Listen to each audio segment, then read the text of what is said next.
Manipur'S hidak langthak oina sizinaba yaba pambi kaya marang kaina phangbugi mathakta mahiroldagi hauna pambi singasi mafam khangna sizinaraga lakpana scientific community gi oina di pukaini haina governor Ajay Kumar Bhalana phongdokre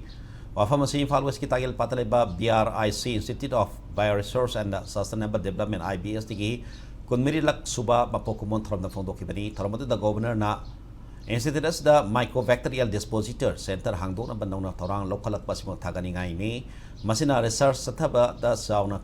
kanaba piba ngamgani biotechnology ki matena bahusha ki khalka hen daba bioresource development tawdana semilon da sauna kanaba pinabagi pandam da institute asuna thangzil lakli bakhong thang singthani ngai ni scientific research ki masak singbu practical oina mapung phana onthop ngamdabagi awaba kaya thengnari basi kokhanna ba honamini se haiki bioresource development ke mari lainina prime minister Narendra Modi na lusing balenga kasina paikhalagli scheme sing amadi Manipur lengan da kwali bakhong thang singi kana basing asi entrepreneur sing na lobina si state si bioresource sing asi yokhatna science ki mating loina sustainable development product na honamini se han governor na Fauzian ki tormadu da agricultural scientist recruitment board New Delhi chairman Dr. Sanjay Kumar Delhi University botany department head professor Dina Bantu amadi IBS ki director Dr. Nanausa Yawn Institute staff research scholars in Sosaruyaki.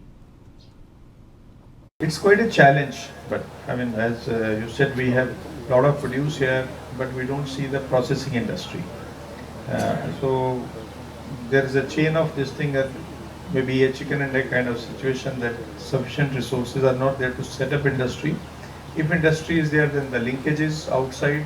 the transportation cost and other things which become little this thing. But then the whole purpose of the government is to meet these challenges, encourage our entrepreneurs